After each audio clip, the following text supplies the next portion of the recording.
High friends, welcome to Yashikar. நம்மளோட கண்மணி அன்புடன் சீரியலில் வெண்ணிலா அப்படின்ற கேரக்டர் பண்ணிட்டு இருந்தாங்க. உங்க எல்லாருக்குமே தெரியும்னு நினைக்கிறேன். கிரேசி இவங்க வந்து மறுபடியும் ஃபைனலி அப்படின்னு சொல்லி ஷூட்டிங் ஸ்பாட் பிக் ஷேர் பண்ண உடனே அடடா, ரொம்ப நாளுக்கு அப்புறம் மறுபடியும் சீரியலுக்கு வந்துட்டாங்க போல இருக்கே கிரேசி அப்படின்னு சொல்லிட்டு யோசிச்சுட்டு இருந்தேன். இவங்க சன் டிவியில் 2 சீரியல்ஸ் வந்து பண்ணிட்டு இருக்காங்க. ஆனால் இங்கே வந்து இவங்க கொடுத்துருந்த ஒரு விஷயம் என்னென்னா, இவங்க வந்து கண்மணி அன்புடன் சீரியலுக்கு வந்து ஷூட்டிங்க்கு வரல. கண்மணி அன்புடன் சீரியலோட ஷூட்டிங் நடக்கிற இடத்துல தான் மல்லியோட சீரியல் ஷூட்டிங்கும் போயிட்டுருக்கு. அந்த 2 சீரியலோட ஷூட்டிங்கும் ஒரே இடத்துல இருக்கிறதுனால அவங்க வந்து ரஞ்சிதாவா வந்திருக்காங்க. ரஞ்சிதா மீட் கண்மணி அப்படின்ற மாரி தான் போஸ்ட் பண்ணியிருந்தாங்க அந்த கேப்ஷன்லேயுமே. When Ranjitha meets Kanmani my baby I missed you so much அப்படின்னு சொல்லி போஸ்ட் பண்ணியிருந்தாங்க.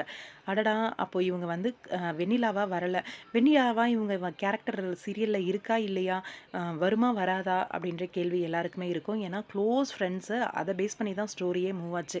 இவங்க 2 பேரும் கல்யாணம் ஆச்சு, அன்பு அண்ட் கண்மணிக்கு கல்யாணம் ஆச்சு. அதுக்கப்புறம் அவங்களோட கேரக்டர் அப்படியே விட்டுட்டாங்க. என்னன்னே தெரியல. மேபி அப்கமிங்கில் இவங்களோட கேரக்டர் என்ட்ரி ஆகுமா, இல்லை இவங்களோட கேரக்டர் இப்படியே க்ளோஸ் பண்ணிருவாங்களா அப்படின்னு தெரியல. ஆனால் எனக்கு தெரிஞ்சு இது வரைக்கும் அவங்க வந்து ஷூட்டிங்க்கு மறுபடியும் வரலை அப்படிங்கிறது நல்லாவே தெரியுது.